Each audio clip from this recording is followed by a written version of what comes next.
Assalamu alaikum, Uncle Iqbal. Assalamu alaikum, Uncle Amin. Alaikum salam. Ni habari? Alhamdulillah.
Assalamu alaikum, everybody. Inshallah, we'll get started in about 2 minutes.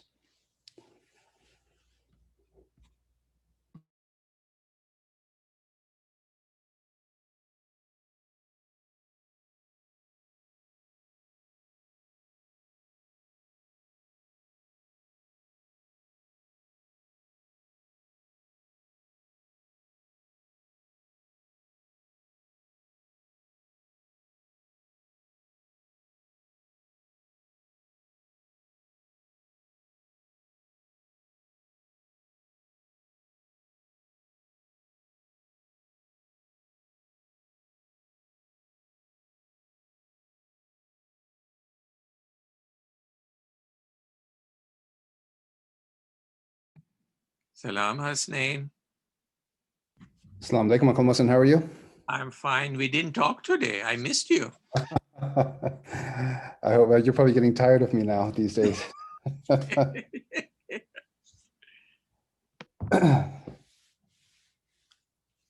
All right, let's go ahead and get started. Bismillah ar-Rahman ar-Rahim. So, inshallah, for our third night tonight, we will get started with Ziyarat Ashura, followed by Marsha, Majlis, Matam, and inshallah we'll adjourn. So, the Ziyarat Ashura is going to be a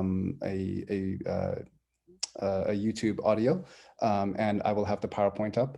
Unfortunately, we had a change in schedule. So inshallah, we will have that up. Give me a minute, and I will begin Ziyarat Ashura.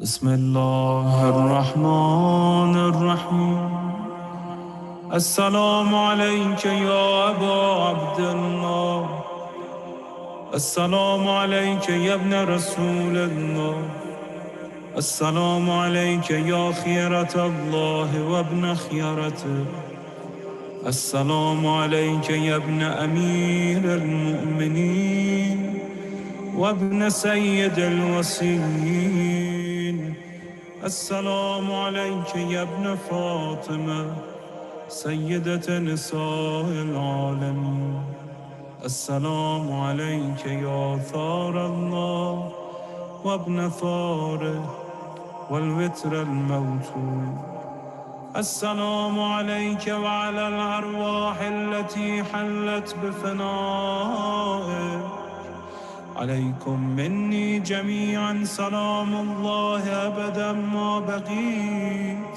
وبقي الليل والنهار يا أبا عبد الله لقد عظمت الرزية وجلت وعظمت المصيبة بك علينا وعلى جميع أهل الإسلام وجلت وعظمت مصيبتك في السماوات على جميع أهل السماوات فلعن الله أمة أسست أساس الظلم والجور عليكم أهل البيت ولعن الله أمة دفعتكم عن مقامكم وأزالتكم عن مراتبكم التي رتبكم الله فيها ولعن الله أمة قتلتكم ولعن الله الممهدين لهم بالتمكين من قتالكم برئت إلى الله وإليكم منهم ومن أشياعهم وأتباعهم وأوليائهم يا أبا عبد الله إني سلم لمن سالمكم وحرب لمن حاربكم إلى يوم القيامة ولعن الله آل زياد وآل مروان ولعن الله بني أمية قاطبة ولعن الله ابن مرجانة ولعن الله عمر بن سعد ولعن الله شمرا ولعن الله أمة أسرجت وألجمت وتنقبت لقتال بأبي أنت وأمي لقد عظم مصائبك فأسأل الله الذي أكرم مقامك وأكرمني بك أن يرزقني طلب ثارك مع إمام منصور من أهل بيت محمد صلى الله عليه وآله اللهم اجعلني عندك وجيها بالحسين عليه السلام في الدنيا والآخرة يا أبا عبد الله إني أتقرب إلى الله وإلى رسوله وإلى أمير المؤمنين وإلى فاطمة وإلى الحسن وإليك بمضالاتك وبالبراءة ممن قاتلك ونسب لك الحرب، وبالبراءة ممن أسس أساس الظلم والجور عليكم. وأبرأ إلى الله وإلى رسوله ممن أسس أساس ذلك وبنى عليه بنيانا وجرى في ظلمه وجوره عليكم وعلى أشيائكم. برئت إلى الله وإليكم منهم، وتقرب إلى الله ثم إليكم بمبالاتكم ومبالاة وليكم، وبالبراءة من أعدائكم والناصبين لكم الحرب، وبالبراءة من أشيائهم وأتباعهم. إني سلم لمن سالمكم، وحرب لمن حاربكم، وولي لمن والاكم، وعدو لمن عاداكم. فأسأل الله الذي أكرمني بمعرفتكم ومعرفة أوليائكم ورزقني البراءة من أعدائكم أن يجعلني معكم في الدنيا والآخرة، وأن يثبت لي عندكم قدم صدق في الدنيا والآخرة. وأسأله أن يبلغني المقام المحمود لكم عند الله، وأن يرزقني طلب ثاري مع إمام هدى ظاهر ناطق بالحق منكم. وأسأل الله بحقكم وبالشأن الذي لكم عنده أن يعطيني بمصابي بكم أفضل ما يعطي مصابا بمصيبته، مصيبة أعظمها وأعظم رزيتها في الإسلام وفي جميع السماوات والأرض. اللهم اجعلني في مقامي هذا ممن تناله منك صلوات ورحمة ومغفرة. اللهم اجعل محياي محيا محمد وآل محمد، ومماتي ممات محمد وآل محمد. اللهم إن هذا يوم تبركت به بنو أمية وابن آكلة الأكباد، اللعين ابن اللعين على لسانك ولسان نبيك صلى الله عليه وآله، في كل موطن وموقف وقف فيه نبيك صلى الله عليه وآله. اللهم لعن أبا سفيان ومعاوية ويزيد بن معاوية، عليهم منك اللعنة أبد العابدين. وهذا يوم فرحت به آل زياد وآل مرهان بقتلهم الحسين صلوات الله عليه.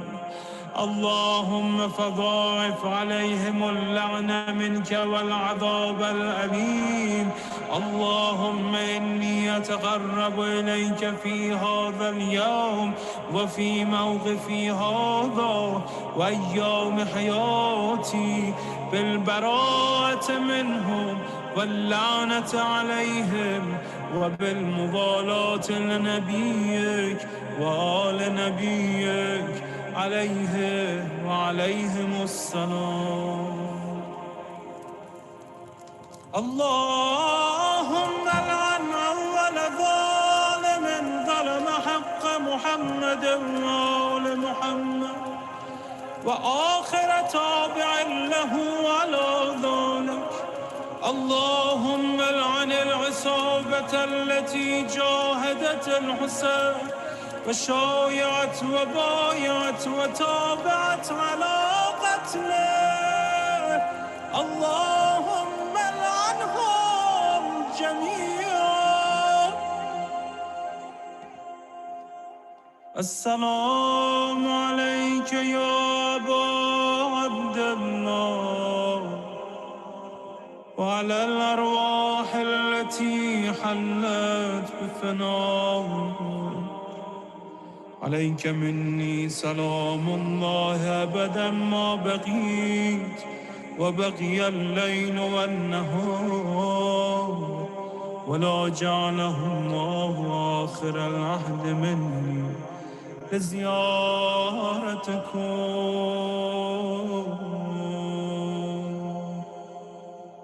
السلام على الحسين وعلى علي بن الحسين وعلى أولاد الحسين وعلى أصحاب الحسين.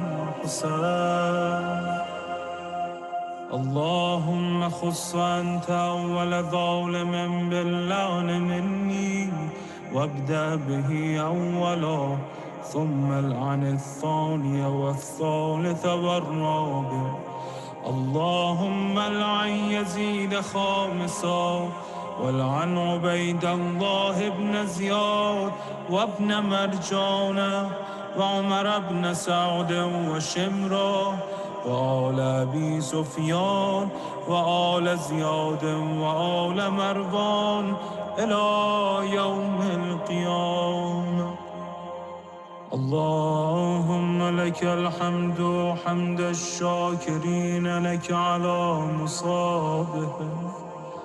الحمد لله على عظيم رجيتي. اللهم ارزقني شفاعة الحسين يوم الورود وثبتني قدم صدق عندك مع الحسين وأصحاب الحسين الذين بذلوا مهجهم دون الحسين عليه السلام.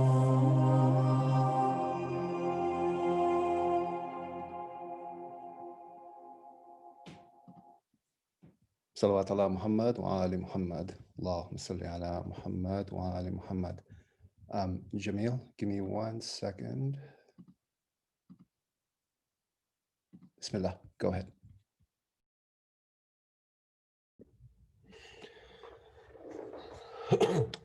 محمد وآل محمد صلوات.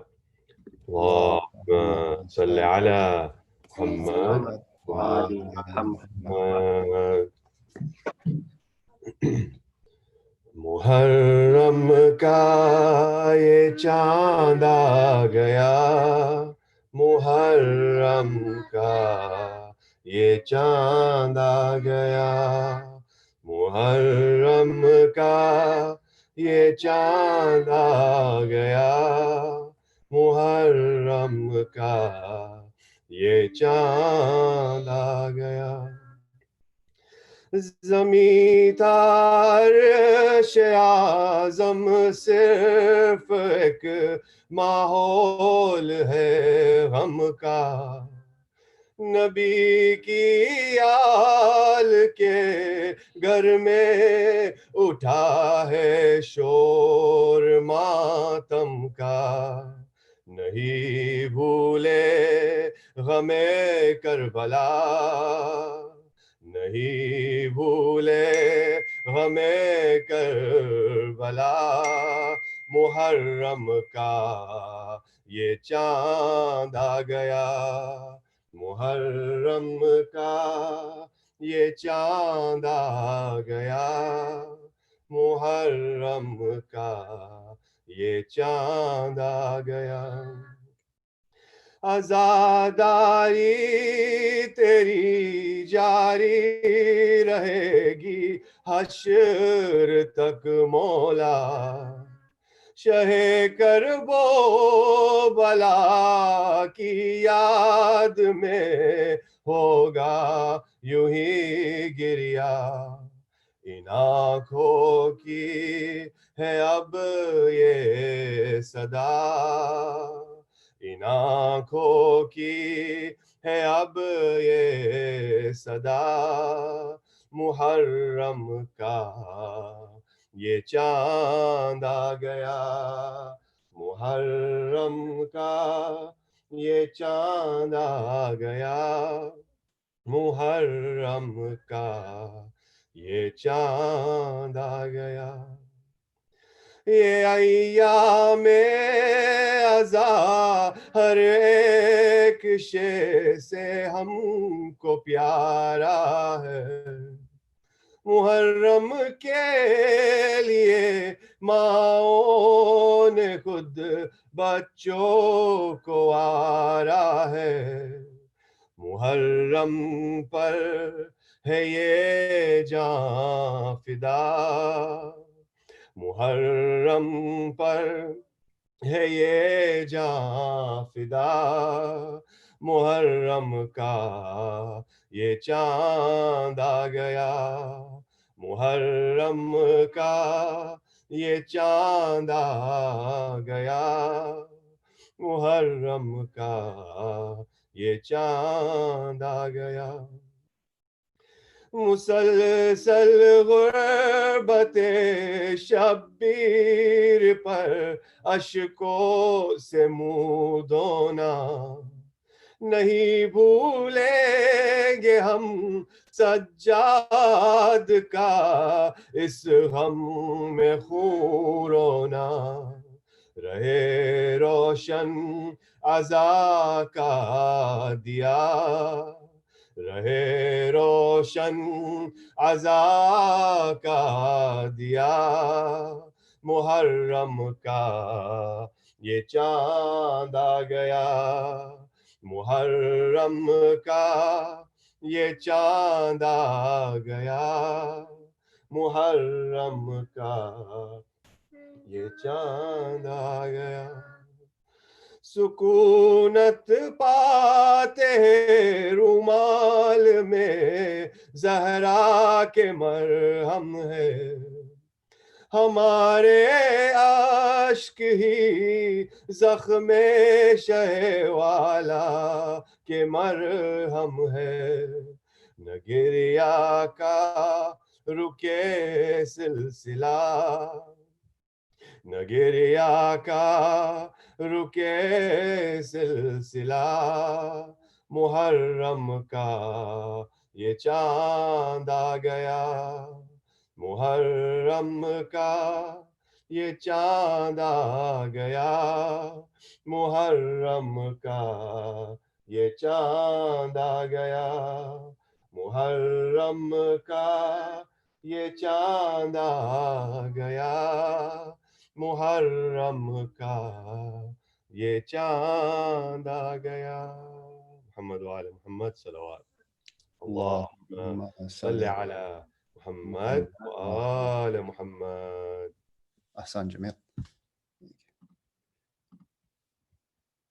Okay, so we'll get started with our majlis. Brother Muhammad wa ali Muhammad salawat. Allahumma salli ala Muhammad wa ali Muhammad. وعجل فرجهم سورة المباركة الفاتحة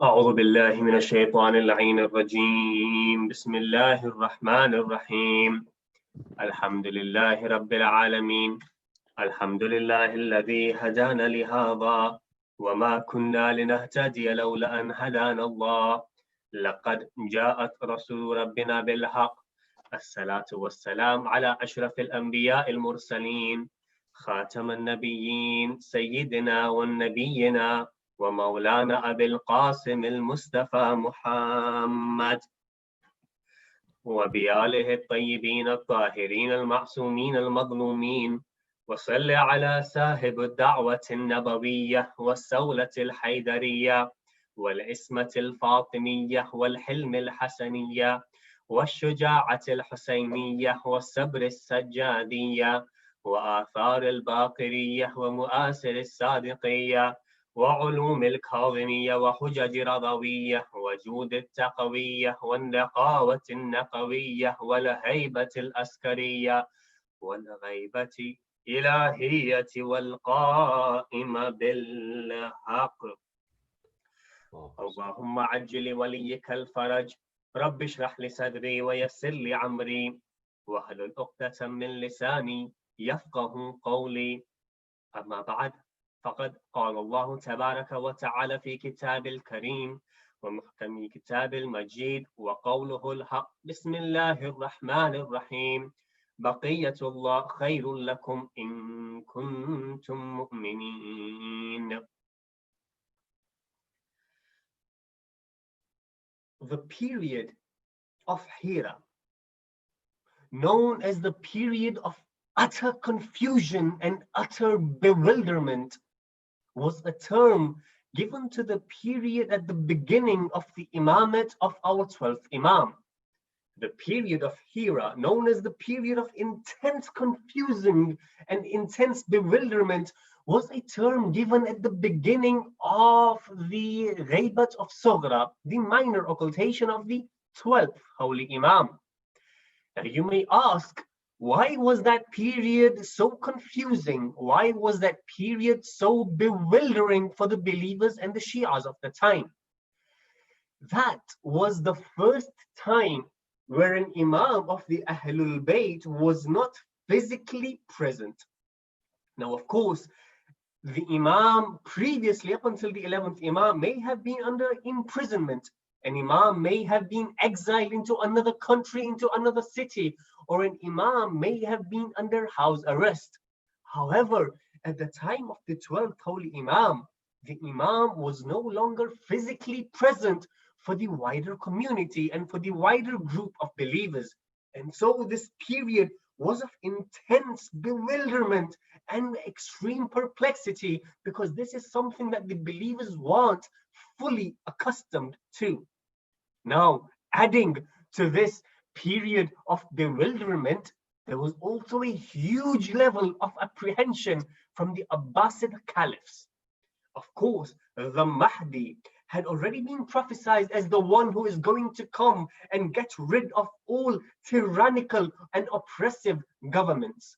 So the Abbasid caliphs were extremely apprehensive. They were extremely worried. Is the Mahdi a truth, or is a Mahdi a myth? Does Mahdi really exist? And if he exists, where is he? What is he going to do? If he is hiding, then when is he going to reappear? So you had the believers in bewilderment. You had the Abbasid caliphs in worrying and apprehension. And you also had, which adds fuel to this period of extreme bewilderment and confusion, the will of the 11th Holy Imam. The public will of the 11th Holy Imam that he had made public to all. In this will, he had bequeathed all of his estate to his beloved mother. And there was no sign and there was no mention of his successor. There was no mention of the Mahdi at all. So now you have the Shia who are extremely confused. You have the Abbasid caliphs who are extremely worried. And there you have the 11th Imam who's just passed away, and he has not proclaimed publicly who his successor and who his inheritor is. So now I'd like you to take yourselves a couple of centuries before. If I and you were one of the citizens of that province, me and you were living in, say, Medina, Mecca, Baghdad, Qom, or in any of those cities, and we want one of the 40 chosen individuals that Imam Hassan al-Askari had secretly told who the Mahdi is, what would mine and your state of confusion be? At the end of the day, we'd be thinking, does then Imam exist after the 11th Imam? If so, who do we send our khums to? Who do we approach for our religious guidance? Who do we ask if we have any religious questions? So at this period, the whole complete Shia population was completely perplexed. And in this mix, you had other things that would fuel to it. And you would have thoughts, is the 12th Imam now going to make his reappearance public anytime soon?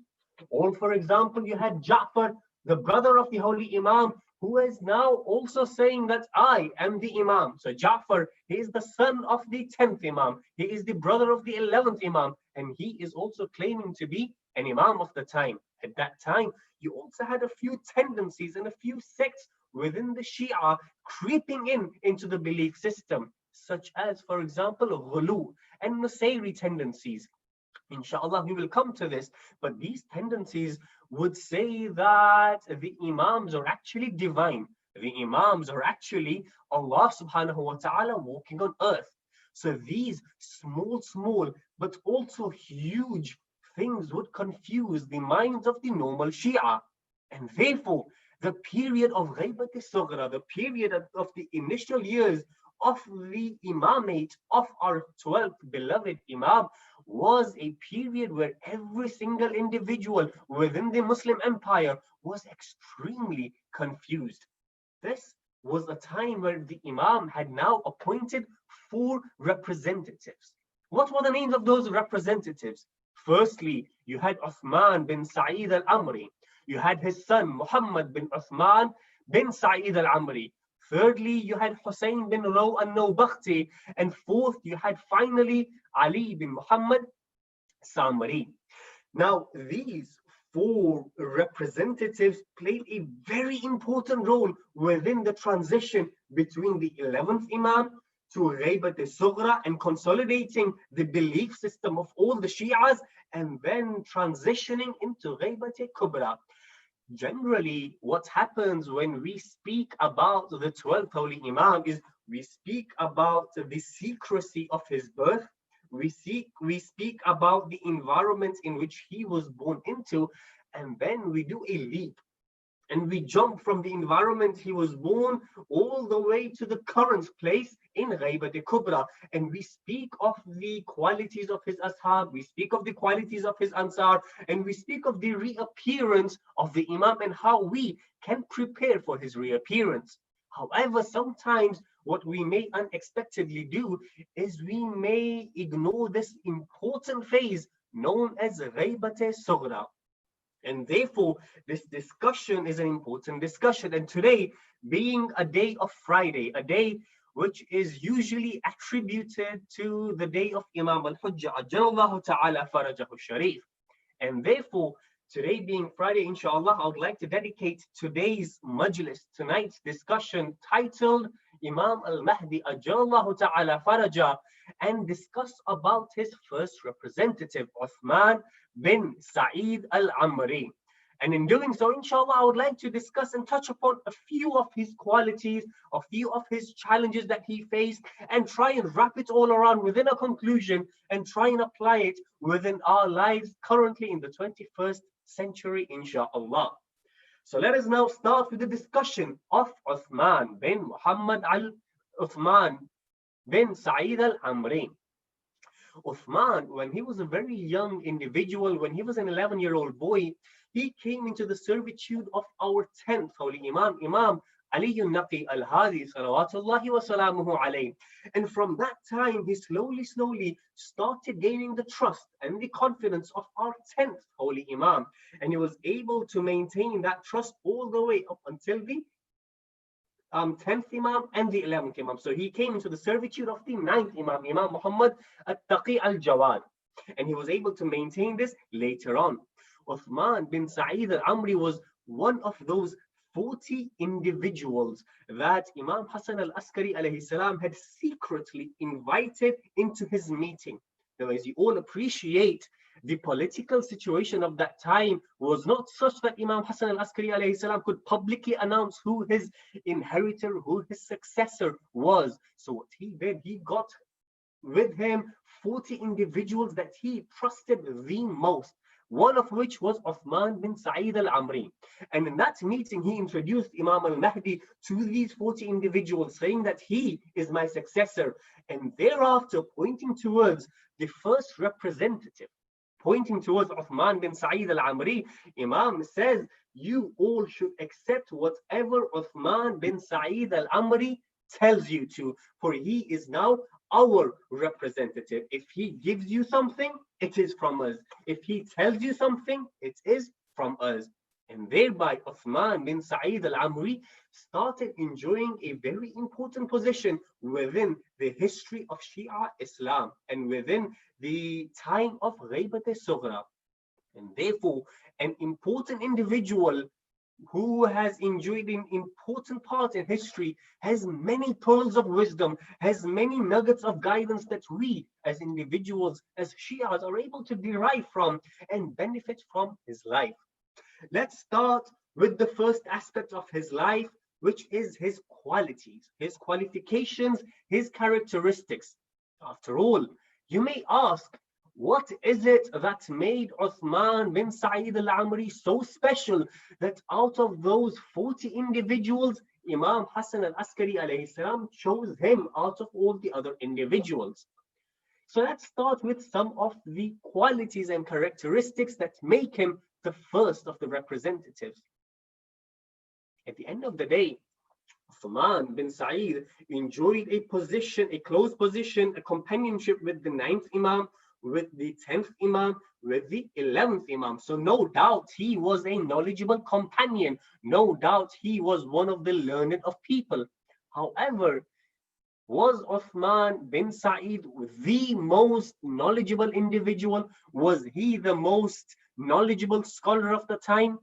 Not necessarily though. Is knowledge the only criterion? Is knowledge the only reason why an individual becomes a representative? Let me ask you a question. What if an individual is knowledgeable, but he lacks organizational skills? What if, for instance, a person is knowledgeable, but he has no administrative skills? What if a person is knowledgeable, but he has no people skills when interacting with different people in a society? What if a person is knowledgeable, but he has no objectivity? He has biasness and favoritism and nepotism within him. What if a person is knowledgeable, but he is not a trustworthy nor a reliable individual? And therefore, we see one of the most important characteristics, one of the most important qualities that Uthman bin Sa'id al-Amri enjoyed within these 4 Imams was thiqah, was reliability. Imam al-Hasan al-Askari alayhi salam has been quoted to have said, Al-Amri wa ibnu thiqatan. Amri, Uthman, and his son are both reliable individuals. You see, reliability is extremely important, even within those 40 individuals that Imam Hassan Askari originally used as confidants and trusted. Later on, you see within the lives of the other 3 representatives, those individuals, out of enviousness, turned against those representatives and turned against the Imam of our time. And therefore, being a thiqah, being reliable, is extremely important. Secondly, Ahmad bin Ahmad bin Ishaq al-Qummi, he narrates that once he came into the service of our 10th Holy Imam, Imam Ali al-Naqi alayhi salam, and he asked the Imam, "Oh Imam, sometimes I have the opportunity, I have the privilege and honor to be part of your company. However, sometimes it so happens that I'm deprived of this blessing. During the time where I'm not able to meet you, whose command should I listen to? Who should I ask if I have any confusion? Who should I refer to?" At that time, at the time of 10th Imam, Imam points towards Uthman bin Sa'id and he says, "Listen to Uthman, for he is thiqah, he is reliable, and he is ameen, he is trustworthy. Whatever he relates to you, it is from us. Whatever he gives to you, it is from us." Ahmad bin Ishaq al-Qummi continues and he says, after the martyrdom of the 10th Holy Imam, I come to the 11th Imam and I pose the same question. And again, the 11th Imam poses the same answer. And therefore, we understand that being reliable, being trustworthy was one of the qualities of Uthman bin Sa'id al-Amri that the Imams take pride on. And they say that Uthman is an extremely reliable individual. He is extremely competent when it comes to trustworthiness. What other qualifications made Uthman the way he was and made him a representative? You see, Uthman had amazing communication skills, because if you are a representative, you need to be communicating clearly. You need to be communicating coherently, unambiguously. You need to be communicating tactfully and diplomacy. At the end of the day, you are the one that's going to be the face of the Shia Imams. At the end of the day, you are the ones that are going to be speaking to the poor of the society. You'll be speaking to the rich of the society. You'll be speaking to the tradesmen, and you'll be speaking to the politicians. And you are going to do so as comfortably but in secrecy as possible.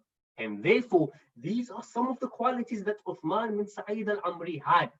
So therefore, at this point, I invite you to reflect upon the qualities that Uthman had and try and have some level of introspection. This is, of course, a introspection for myself, and I invite you to do the same. Thiqah, reliability, amanat, trustworthiness, and communication are important skills that Uthman had. Let me try and look into what skills that I have within my professional and personal life that can potentially help the Imam. At the end of the day, we, alhamdulillah, live in a society, in a professional society, where we are all either spending time studying or we're now working. For example, if we're working as an accountant, if we're working as an IT manager, if we're working within HR industry, engineering, doctor, whatever we're doing, whatever we're working towards, even if we're in school, college, or university, whatever field we want to get into, what we can do as part of our preparation towards the Imam of our time is to dedicate our profession for him. Whatever profession it is, be it as an accountant, at the end of the day, when Imam alayhi salam makes his reappearance public, he will establish a government that is just. However, that government will need individuals to run it.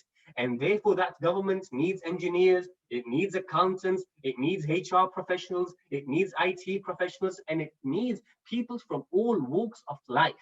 So just like Uthman had those soft skills, just like Uthman had those professional skills, we are also able to, in our capacity, try and dedicate whatever skills that we have towards the Imam of our time. So this was a brief discussion about Uthman and his qualifications and his qualities and characteristics. Let's now briefly move towards the challenges faced by Uthman. One of the most prominent, by far one of the huge challenges that Uthman faced during his tenure as the deputyship of the Imam of our time was from none other than Ja'far. Ja'far is the son of the 10th Holy Imam. He is the brother of Imam Hassan al-Askari alayhi salam. Ja'far comes out to the public and he says, my brother has now passed away, he's been martyred. I am now the Imam of the Shia community. Just imagine the level of bewilderment the Shia community of that time would be facing. Here, Ja'far is claiming that he is, of course, he's got the family, he's the brother and the son of an Imam, and he is saying, I am the Imam. You know who Ja'far was? Ja'far took the mother of Imam Hassan Askari alayhi salam. Ja'far took his own mother to court in a legal battle for 7 years. Why? Because he also wanted a share from the assets and the wealth of Imam Hassan al-Askari alayhi salam. And after that 7 years, it was decided that Ja'far and his mother were to divide the assets of Hassan al-Askari alayhi salam. Now, the same Ja'far, the brother of Imam Hassan al-Askari alayhi salam, would give information to the Abbasid Caliphate.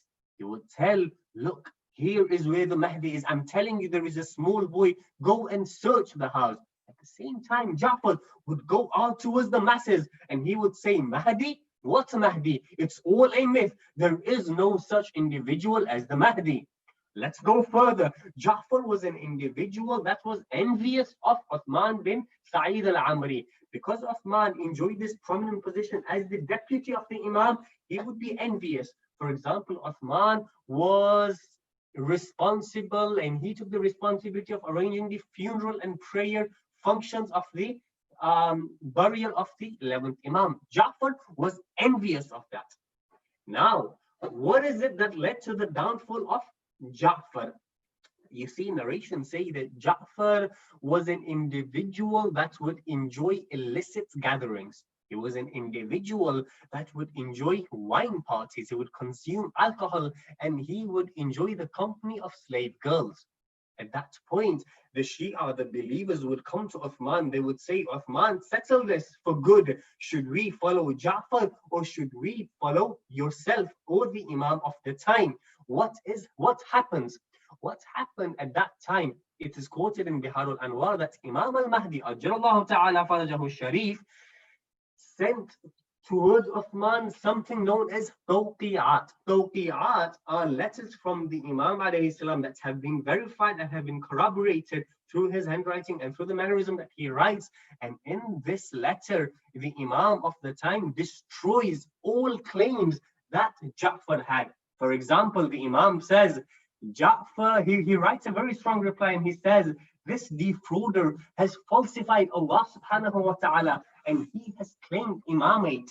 We not know of what basis he has claimed this, he has made such a claim.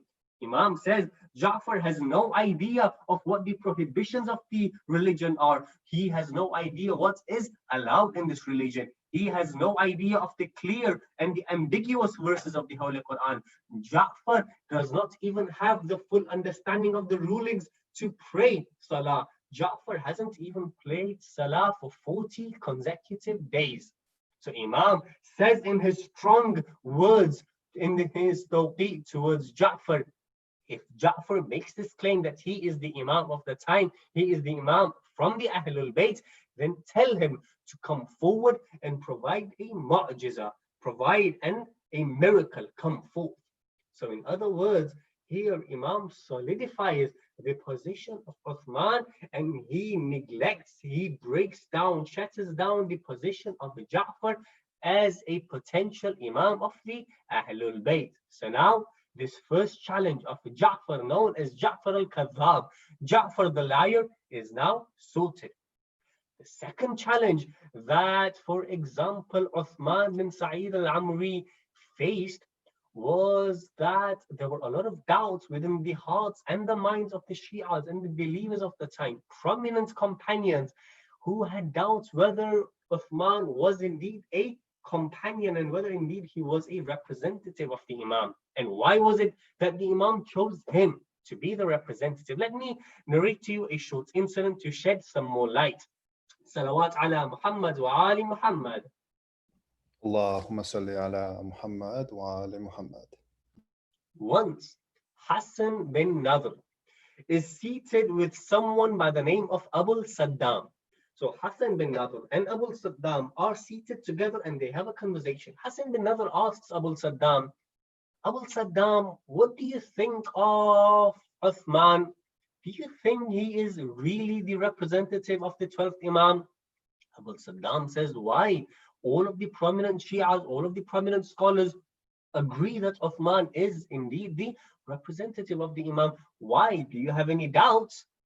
Hassan bin Nadr says, well, I'm not sure if he actually is the representative of the Imam. You see, there's so many people claiming to be the Imam, so I'm not necessarily sure if he is the representative. He says, however, regardless, I wish to go to Hajj, inshallah, this year. So Abu Saddam looks at Hassan. He says, Hassan, why do you wish to go to Hajj? He says, look, I have seen a dream and I know something is going to happen, something bad in my life, so I want to make sure that I do my Hajj. Abu Saddam says, you know what, postpone your Hajj. Hassan says, no, I'm going to go with Hajj. After a while, he comes across someone by the name of Ahmad bin Hamad. Ahmad bin Hamad says, Hassan, where are you off to? He says, I am going towards Hajj. You see, I have some money of khums that I need to pay towards the Imam of my time, so therefore I need to go to Hajj. Ahmad says to Hassan, Hassan, why don't you postpone your Hajj this year? Do not go Hajj this year. So here Hassan bin Nadr is thinking to himself, why are people telling me to delay my Hajj? What's happening? What's going on? Why are people telling me not to go Hajj? Regardless, Hassan is now in Baghdad. He hears a knock at his door. Someone comes, he opens the door. Salamun alaikum, wa alaikum salam. Someone tells him, here, take some food. Here, take some clothes. Now go towards Al-Askar in Samarra and someone will meet you there. So Hassan is quite bewildered. He's thinking that someone's just come to me and asked me to go towards Askar. He says, you know what? Let me go towards Al-Askar and Samarra. When he reaches at that place, someone comes to him. He says, are you Hassan? He says, yes, I'm Hassan. He says, come with me to my home. They go towards the home. A slave welcomes them. He is now seated. An individual behind the curtain comes, approaches him, welcomes him, and he says, why do you doubt in the representativeness of me towards the Imam? Do not let shaitan confuse you. Do not let shaitan deviate you. Here, take these 2 pieces of cloth. You are going to need these very soon. So Hassan bin Nadr takes these 2 cloths. He looks at them. What are they? They are 2 pieces of kafan. You see, Hassan bin Nadr was going to pass very soon, and the Imam has sent him 2 pieces of kafan. What's the reason that it was important for Hassan bin Nadr to have that contentment, to have that peace within his heart when it comes to the doubt he had for Uthman? You see, Hassan bin Nadr was one of the prominent Shi'as. He was one of the reputable, prominent believers in the city of Qom. And if Hassan would have been doubtful of Uthman, then chances are that people of Qom would also be doubtful on Uthman. And if Hassan was content about Uthman, then chances are that the people of Qom would also be content with Uthman. This was the second challenge that Uthman faced. He was in whether or not he was indeed the representative of the Imam. A third challenge that Uthman faced, and this is a challenge that all other 3 representatives also faced. What was this challenge? This was that within the sect of Shi'ism, tendencies of ghulu, nusayri crept in. This is where believers, this is where people take the Imams of the Ahlul Bayt towards divinity. They make them Allah subhanahu wa ta'ala, and they say that these aren't just Imams, this is God walking upon the earth. One of the individual who was the leader of this ghulu tendencies was a man by the name of Ali bin Hasaka. Once Sahal bin Ziyad comes into the presence of our 11th Imam. This tendency was there even before the time of the 12th Imam, but became huge towards the time of the 12th Imam. So Sahal bin Ziyad comes and he says, this Ali bin Hasaka says that you are Allah on earth. He says that if you have the ma'rifah of the Imams, then there's no need for you to pray namaz, there is no need for you to pay zakah, there is no need for you to go to Hajj. Is this true? What do you respond to that? Imam Hassan al-Askari alayhi salam responds, he says, la'na on those people. Or may Allah subhanahu wa ta'ala remove his blessings away from these people. We are a servant of Allah subhanahu wa ta'ala. We have preached nothing except for Tawheed, except for monotheism for Allah subhanahu wa ta'ala. We also pray, we also go to Hajj, we also pay zakat. And therefore, when Uthman bin Sa'id al-Amri became the representative of our beloved Imam, there were so many challenges that he faced from Ja'far, from these ghulu individuals, and from the doubts that was caused by the period of Hira, by the period of bewilderment of whether or not Uthman is a true representative. Now, with all of these challenges going on, how did Uthman bring all of the Shi'as together? How did he consolidate his representativeness, and how did he consolidate all of the beliefs together? Narrations say through butter. What do I mean? You see, Uthman was famously known as a Zayyad, which means a seller of butter, or as a Samman, an oil vendor. What Uthman would do is he would find jobs in the marketplace. He would sell butter to people. And what would happen is, you see, at the time of Ghaybat al-Sukhra, there was an underground organization.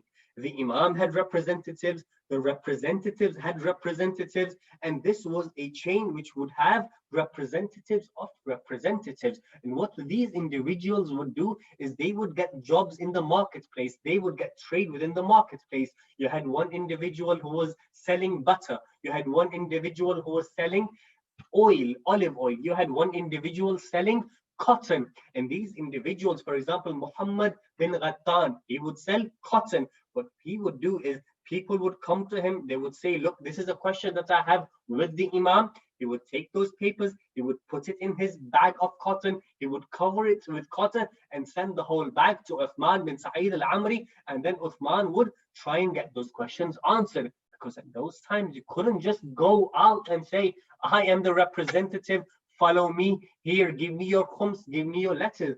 They had to find ingenious ways of being able to communicate with each other. And the best ways that they could do that was to be as close to the people within the marketplace by selling butter, by selling oil, and by selling cotton. So brothers and sisters, I would now like to come to a point where I present a summary of what we've discussed today. Today we've discussed how the period of the beginning time of the Imam, of the 12th Imam, was a period of confusing, perplexement, and bewilderment for the people and the believers of the time. We discussed the first representative of the Holy Imam, and we discussed some of the qualities that made him worthy enough to be a representative: trustworthiness, reliability, and communication skills, and other soft skills. We also discussed the challenges faced by Uthman bin Sa'id al-Amri. Now you see that, and now to provide with a conclusion. At the end of the day, that period was a period of utter and intense confusion. But at the same time, we hear traditions when the time of the Imam of our time, when his reappearance will be near, that time will also be a time of confusing.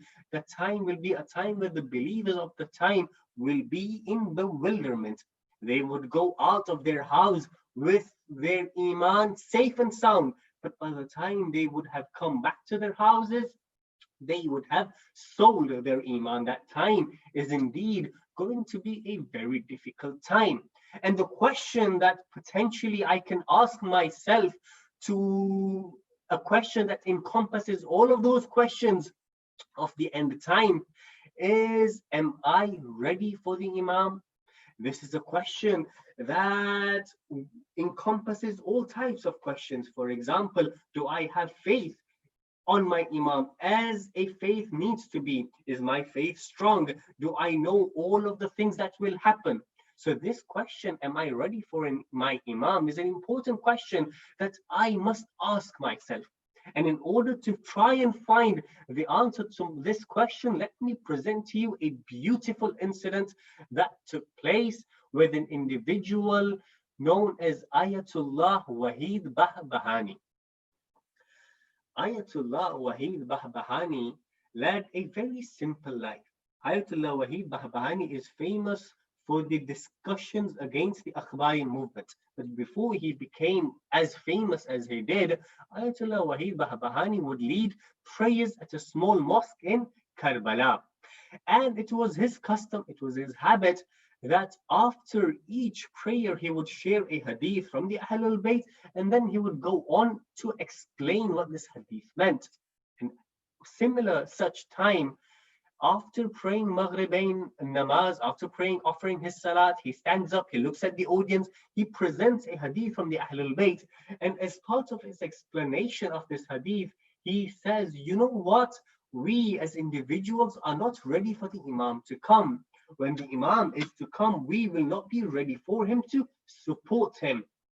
As you can imagine, the people sitting in that audience got rather frustrated, they got rather annoyed, they got rather angry. They asked him, what do you mean the Imam is not coming because of me and you? The Imam is not coming because of Allah subhanahu wa ta'ala. What have I got to do with delaying the reappearance of the Imam?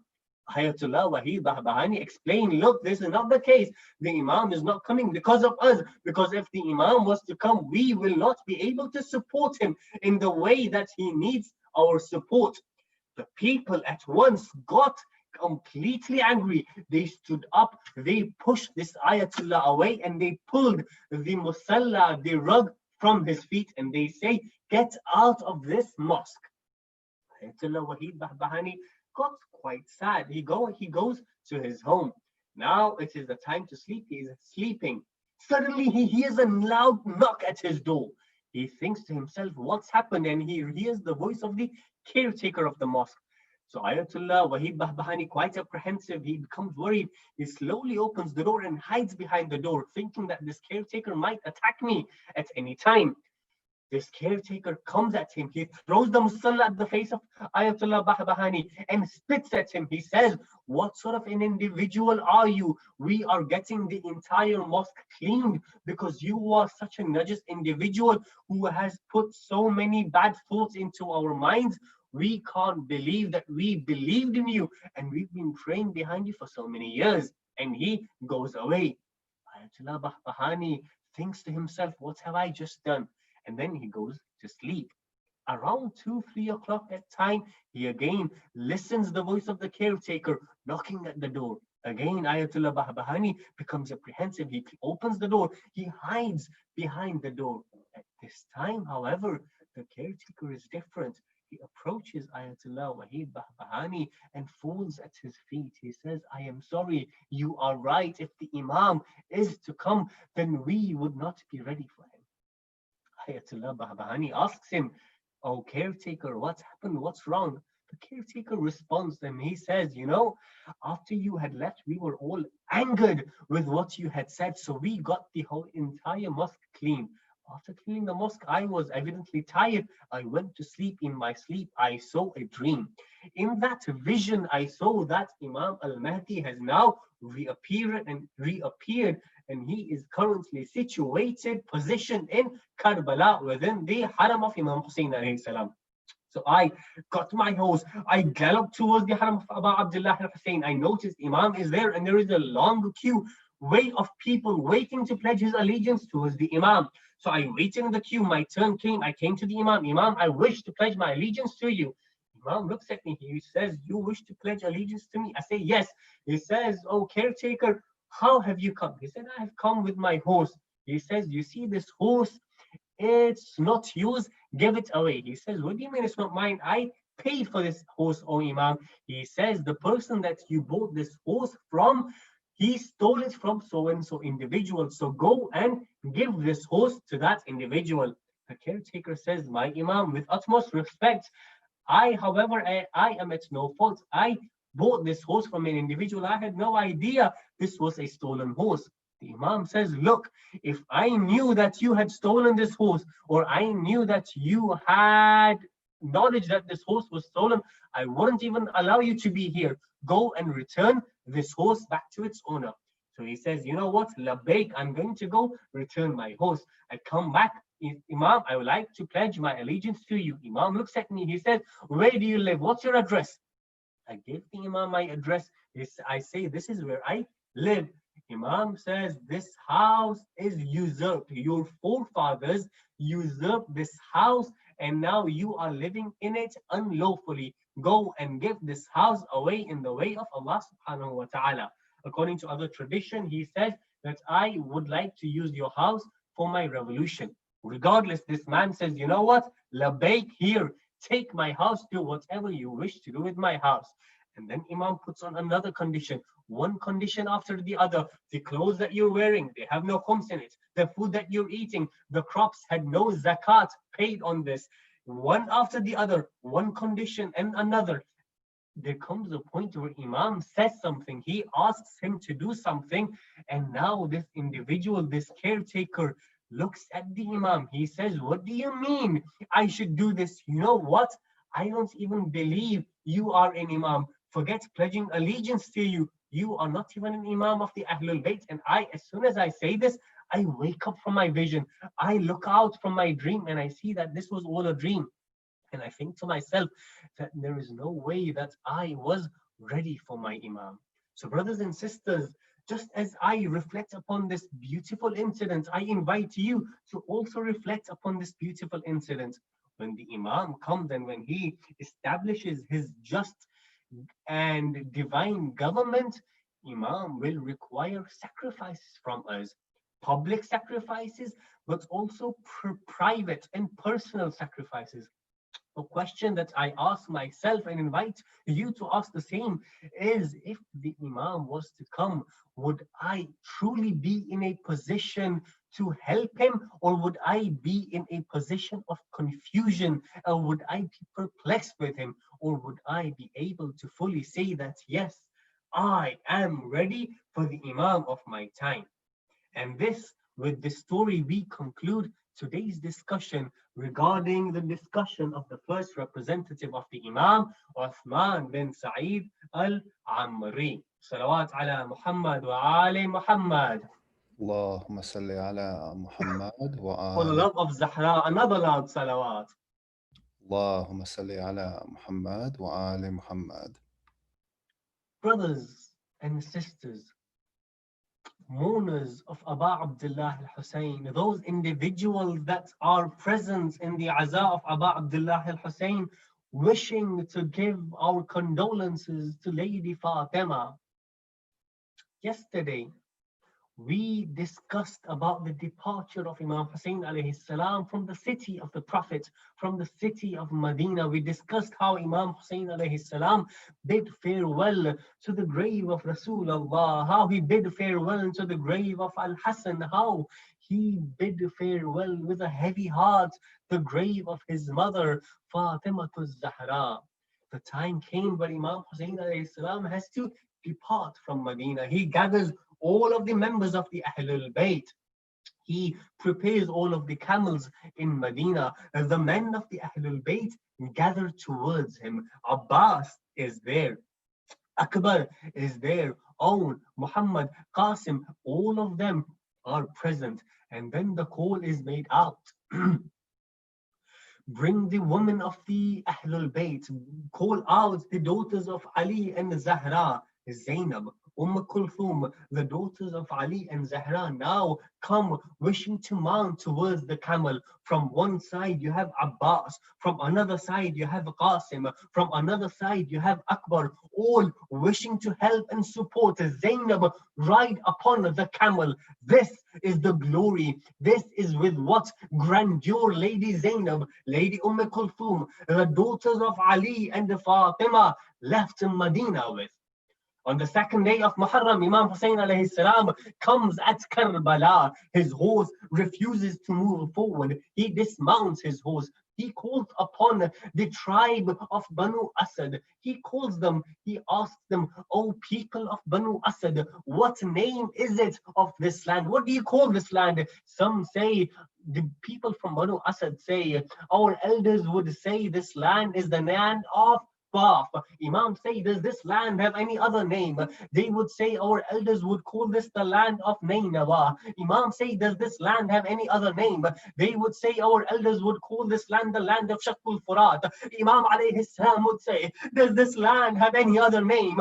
An individual, an elderly man from Banu Asad comes forward. He says that our elders would call this land the land of Karb and Bala. Imam Hussein alayhi salam takes the land of Karbala. He smells the land of Karbala and he says, "Oh Allah, I seek refuge from Karb and Bala. I seek refuge from grief and trials." And then Imam Hussein alayhi salam says, yes, this is the land of grief. This is the land of trials.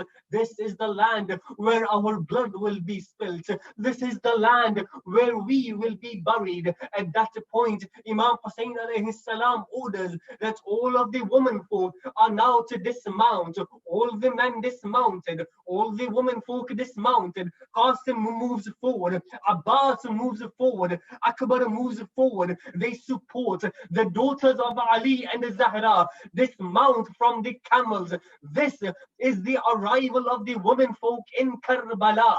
That was the departure from Medina. Only a few days will pass. On the 11th of Muharram, the ladies of the Ahlul Bayt, the daughters of Ali and Zahra, will have to again depart from the land of Karbala. Zainab helps each and every woman mount upon the camel. At this point, Abbas is no longer there. At this point, Akbar is no longer there. At this point, Aun, Muhammad, Qasim are no longer there. At this point, narrations say, Nazarat, Shimala wa Yamina. Zainab looks towards her right. Zainab looks towards her left. Wa Abbasa, wa Qasima, wa Akbara. Where have you gone? Will you not help Zainab mount upon the camel? This was the departure of Karbala. Imam Hussein alayhi salam orders the tent to be set up in Karbala on the second day of Muharram. He calls upon the tribe of Banu Asad. He says, come forward. I wish to purchase this land from you. He purchases the land and then he gifts them back. And he says, I have a few conditions. The first condition, Imam Hussein alayhi salam, do you know what he says? Imam Hussein alayhi salam, being in a state of loneliness, Imam Aba Abdullah, being in a state of ghurbat, remembers you. Oh, Shia of Abu Abdullah, Hussein remembers you. He says to the people of Banu Asad, oh, Banu Asad, remember when my visitors come to visit me, take care of them, host them. The second condition Imam Hussein alayhi salam gives, he says that when we fall on this ground, make sure you bury us. Imam Hussein alayhi salam orders, now that the tents are erected, Lady Zainab says, it is the night time. I hear the weeping of some woman. I get worried. My heart is at unrest. My heart is not at ease. I call out, Ya Akhai, where is my brother Aba Abdullah? Hussein comes, Zainab, is everything all right? What happened to your dear sister? Zainab says, brother, let us move away from this place. Brother, my heart is not at peace at all. What happened, oh Zainab? Zainab says, Ya Aba Abdullah, I hear the wailing. I hear the weeping of a woman behind the tents. Aba Abdullah, I do not know what's happening. Hussein says, Zainab, have you not recognized that is the wailing, that is the weeping of our dear mother Zahra. This is Qurrat Ayn Rasulullah. This is Imam Hussein alayhi salam. As the days passed, Imam Hussein alayhi salam is in Karbala. He calls upon a companion. He says, oh companion, would you like to come with me? Shall I show you what will happen to us? The companion responds in the affirmative. Imam Hussein alayhi salam walks him around the land of Karbala. He says, Ha huna qutilat rijaluna. This is the place where our men will be slaughtered. This is the place where Abbas's hands will be severed. This is the place where Qasim's body will be trampled. This is the place where my young son Akbar will take a spear on his chest. He says to his companion, Ha huna qutilat rijaluna. This is the place where our men will be killed. Ha huna dhubihat atfaluna. This is the place where our children will be slaughtered. Ha huna subiyat nisauna. This is the place where our womenfolk will be taken captives and prisoners. And then he comes at a place. He says, Ha huna saqat Aba Abdullah. He says, this is the place where I will fall upon the ground. The companion looks around the place. He says that Karbala is full of pebbles, it's full of rocks and full of sand and dirt. But he says that place where you pointed towards, that patch of land is clear of stones, pebbles and rocks. Oh Aba Abdullah, it seems that someone has just cleaned this place. Aba Abdullah looks towards this companion and he says, yes, my mother has cleaned this place. When we departed Medina, my mother departed Jannatul Baqi. When we have arrived in Karbala, my mother has also arrived in Karbala. ألا لعنة الله على القوم الظالمين وسيعلم الذين ظلموا أي منقلب ينقلبون إنا لله وإنا إليه راجعون. مات الحسين يا حسين يا حسين Yeah, Hussein. يا حسين يا حسين بلا کر سب کو حضرت نے کہاں ہے کربلا والو ہمیں درکار ہے تھوڑی سی چاہے کربلا والو بلا کر سب کو حضرت نے کہاں ہے کربلا والو بلا کر کو حضرت نے کہاں ہے کربلا والو ارادہ ہے اسی جنگل میں اپنا گھر بنائیں گے ارادہ ہے اسی جنگل میں اپنا گھر بنائیں گے نہیں تھا عشر اب تم سے جدا ہے کربلا والو کو حضرت نے کہاں ہے کربلا والو بلا کر کو حضرت نے کہاں ہے کربلا والو خدا را مرنے والوں کو نہ روکو راہ رہنے دو خدا را مرنے والوں کو نہ روکو راہ رہنے دو مجھے لائی یہاں میری قضا ہے کربلا بلا کر سب کو حضرت نے کہاں ہے کربلا بلا کر سب کو حضرت نے کہاں ہے کربلا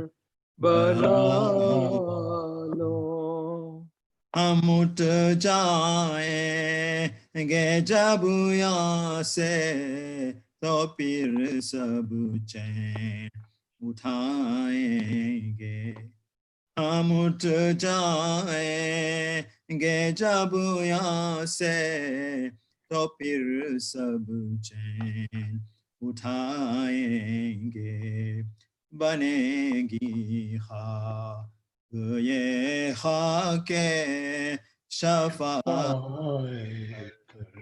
بلا بلا کر سب کو حضرت حضرت نے نے کہاں ہے کربلا بلا کر سب کو حضرت نے کہاں ہے کربلا میں چھپ جاؤں گار ایک مٹھی خاک اڑائیں گے میں چھپ جاؤں گاگر ایک مٹھی خاک اڑائیں گے یوں ہی بن جا یہ غامر کا میرا ہے کربلا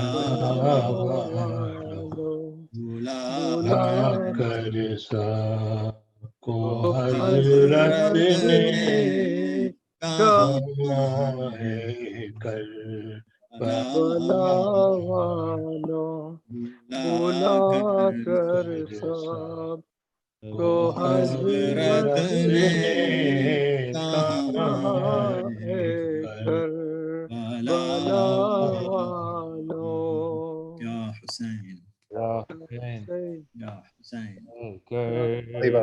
والا حسین کے غم کو نہ بلانا کر والا حسین کے غم کو نہ بلانا کر والا حسین کے غم کو نہ بلانا ورنہ تجھے بھی سارا ورنہ تجھے بھی سارا بلا دے گا زمانہ کر والا حسین کے غم کو نہ بلانا ان ریت کے اڑتے ہوئے ذرات سے کہنا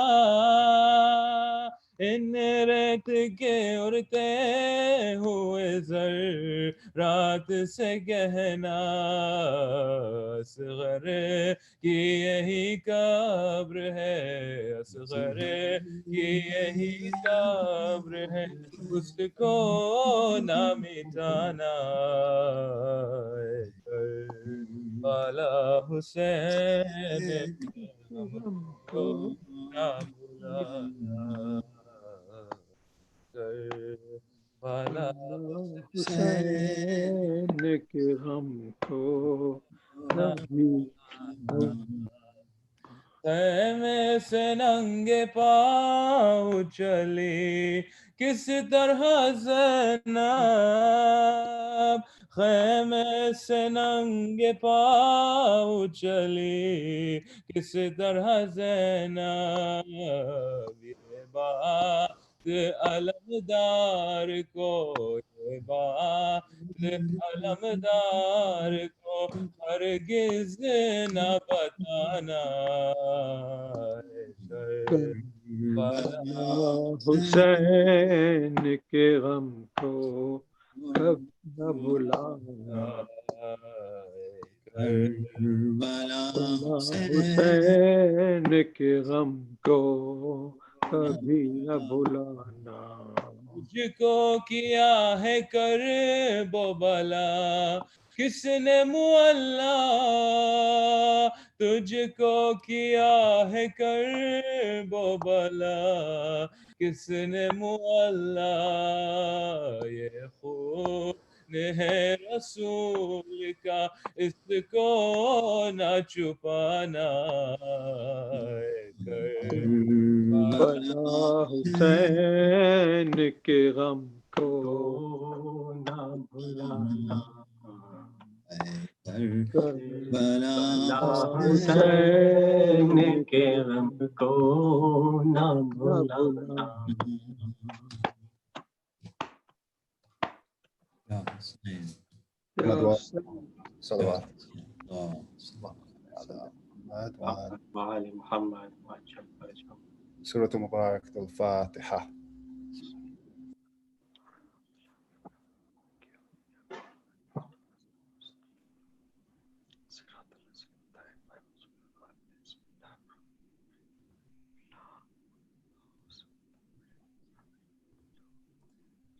Let's also recite 5 times Amma Yajibu for all that are sick in our family and around the world, inshallah.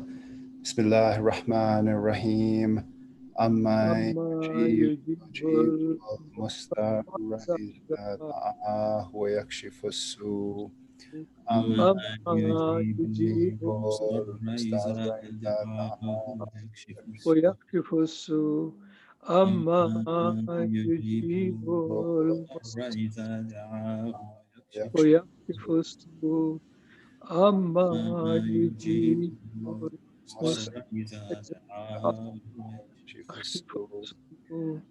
أما يجيب المضطر إذا دعاه ويكشف ويكشف السوء اللهم صل على محمد وعلى محمد. just a couple of quick reminders, inshallah. So tomorrow our program, once again, will start at 8:30 with live speaker with Shaykh Muraj, inshallah. We will also have live Noha reciter from England, Brother Muhammad Kareem. Inshallah, he'll be gracing us for the Noha recitation.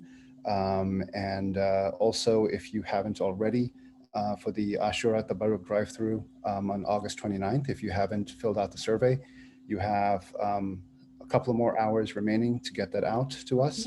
So if you haven't filled it out, please do so. And inshallah, we will get that taken care of.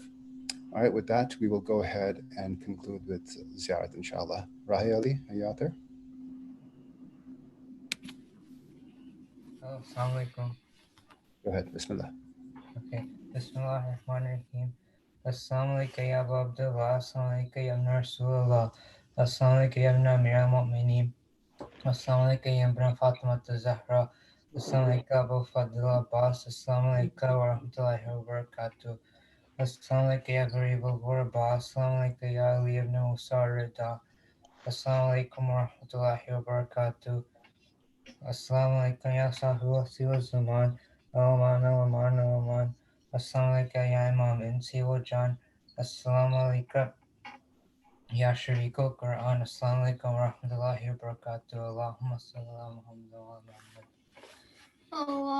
Bismillahirrahmanirrahim. Allahumma kulli waliyaka al-Hujjat ibn al-Hasan salawatuka alayhi wa في هذه الساعة وفي كل ساعة وليا وحافظا وقائدا وناصرا وذليلا وعينا حتى تسكنهم أرزك وتمتعه فيها طويلا برحمتك برحمتك يا أرحم الراحمين. اللهم صل على محمد.